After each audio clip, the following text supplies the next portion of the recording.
to release Jesus. He said, I've looked at this man.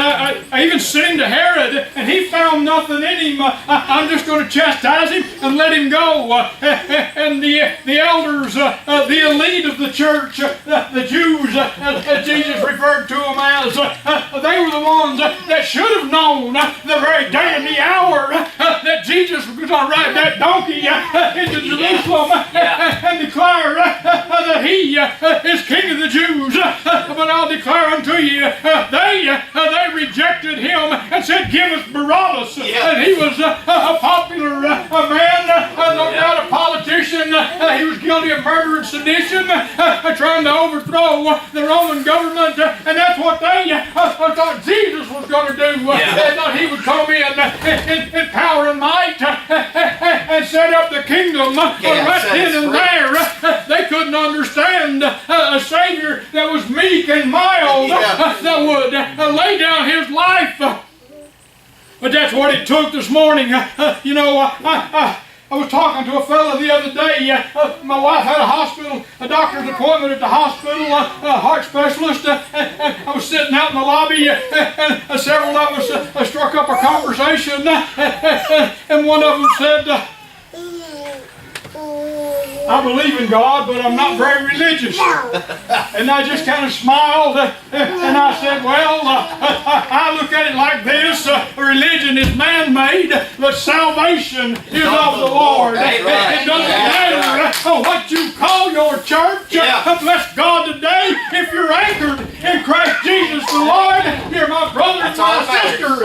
But I want to tell you something. This church is not a saving machine. We cannot save anybody. I couldn't save myself. That's why we don't have an altar. We're not of those who say, well, just come on up and repeat after me. And if you said this prayer, we believe you're saved. It don't work like that.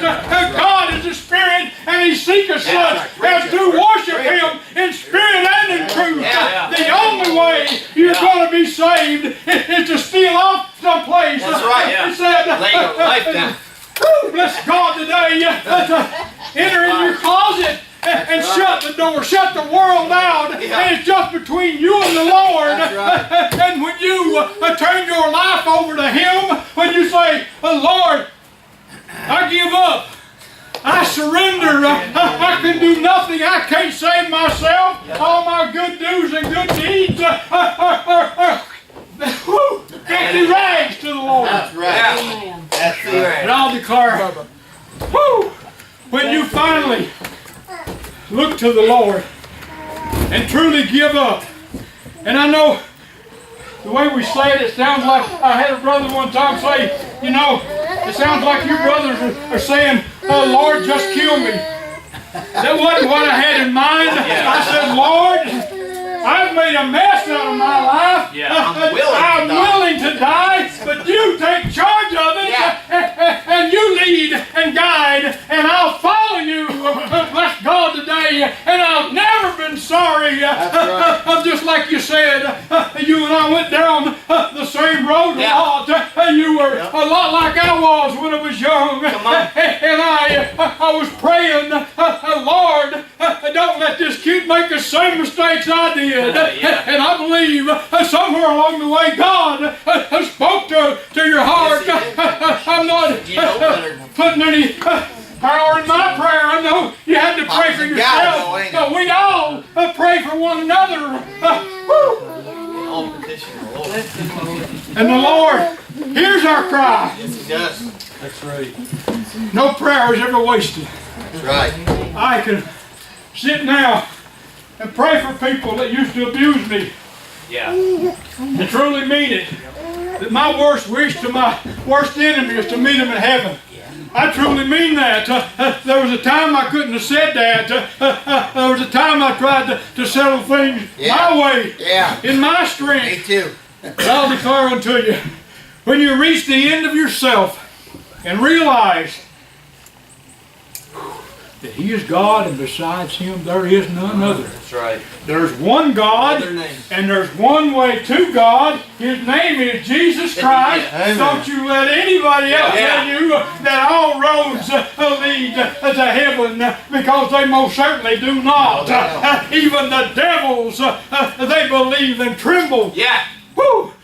Jesus said, of the apostles that followed Him, 12 of you have I chosen, and one of you is a devil. Yeah. He knew exactly who He was choosing, because a righteous man would not have betrayed the Son of God. And Jesus knew He had to suffer and die before we would have a right to come back, because we'd sold ourselves for naught, for nothing. Yeah. Had nothing to redeem ourselves with. And when you realize that, whew, then and only then can you. And the Lord is standing with outstretched arms. Yeah. When you get, I being in the way, the Lord led me. That's what Abraham's servant Eleazar said when he went to find a wife for Isaac. I being in the way, the Lord led me to the house of my master's brethren. Yeah, Lord. I love together with God's people. Yeah. Yeah. Time to It get in feeds the my way. soul. It strengthens me. I used to say, I missed Wednesday night service. We go down to Rural Hall. The brother I met in Tennessee, he'd been in a Methodist church all of his life, and